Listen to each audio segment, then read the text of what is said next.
تحقیقاتی اداروں کی جانب سے تحریک انصاف کے فارن فنڈنگ کیس کی تفتیش کے دوران مختلف بینکوں سے پی ٹی آئی کے سینکڑوں جعلی اکاؤنٹس کا ریکارڈ قبضہ میں لے لیا گیا ہے، جن سے صدر عارف علوی، اسد عمر، حامد زمان، منظور چودھری اور طارق شفیع کو کروڑوں روپے منتقل ہوئے۔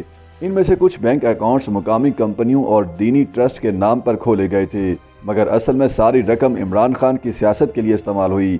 باخبر ذرائع کا کہنا ہے کہ وفاقی تحقیقاتی ادارے نے ابتدائی تحقیقاتی رپورٹ ڈی جی ایف آئی اے کو بھجوا دی ہے، جس کے مطابق فارن فنڈنگ کیس میں درجنوں جعلی اکاؤنٹس کا پتہ چلایا گیا ہے، جن میں غیر ملکی اور ملکی رقوم منتقل کی جا رہی ہیں۔ وفاقی تحقیقاتی ادارے نے ان اکاؤنٹس کی مزید تحقیقات کے لیے state bank, F B R اور سیکیورٹی ایکسچینج کمیشن سے بھی مدد مانگ لی، جبکہ لاہور، کراچی اور اسلام آباد سے مختلف بینکوں سے سینکڑوں اکاؤنٹس کا ریکارڈ قبضہ میں لے لیا گیا ہے، جبکہ بیرون ملک سے آنے والی رقوم کے لیے ان کمپنیوں کو بھی مراسلے جاری کر دیے گئے ہیں۔ ابتدائی تحقیقات میں پی ٹی آئی کے جعلی اکاؤنٹ سے صدر عارف علوی کے اکاؤنٹ میں سن 2013 میں بھاری رقم منتقل کی گئی۔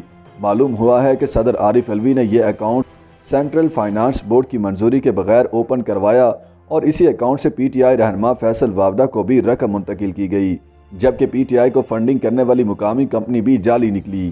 کمپنی کے مالک نے پی ٹی آئی کو 30 لاکھ روپے فنڈ دیا، مگر جب کمپنی کے مالک سے تفتیش کی گئی تو اس نے رقم تحریک انصاف کو دینے سے لا علمی ظاہر کی۔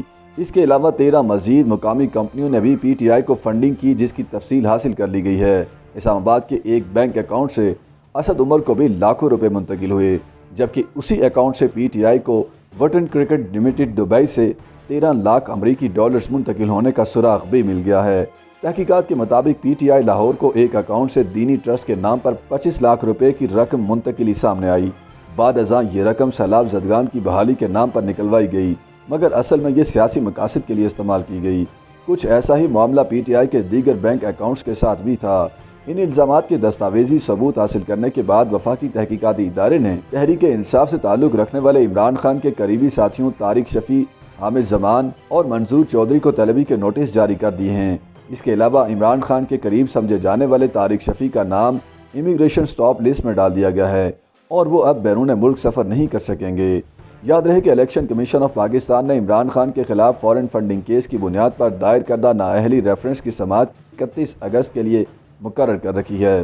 اس سے پہلے عمران خان نے وفاقی تحقیقاتی ایجنسی کو فارن فنڈنگ کیس میں نوٹس پر جواب دینے سے انکار کر دیا تھا۔ عمران خان نے ایف آئی اے کو اپنے تحریری جواب میں لکھا تھا کہ میں نہ تو آپ کو جواب دہ ہوں اور نہ ہی کوئی معلومات فراہم کرنے کا پابند ہوں، اور اگر 2 روز میں یہ نوٹس واپس نہ لیا گیا تو میں قانون کے تحت آپ کے خلاف کارروائی کروں گا۔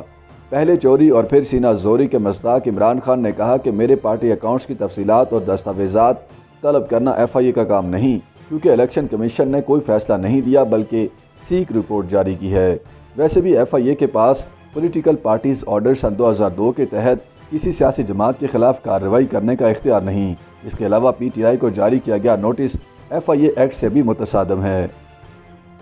یوٹیوب پر گوگلی نیوز دیکھنے کے لیے youtube.com کی سرچ بار میں googly news T V type کریں۔ گوگلی نیوز کے پیج پر سرخ رنگ کے سبسکرپشن والے بٹن پر کلک کرنا نہ بھولیے۔ یوٹیوب پیج پر اپلوڈ ہونے والی ویڈیوز سے باخبر رہنے کے لیے بیل آئیکن پر کلک کیجیے۔ آپ کو ہر نئی ویڈیو کے بارے میں نوٹیفیکیشن موصول ہو جائے گا۔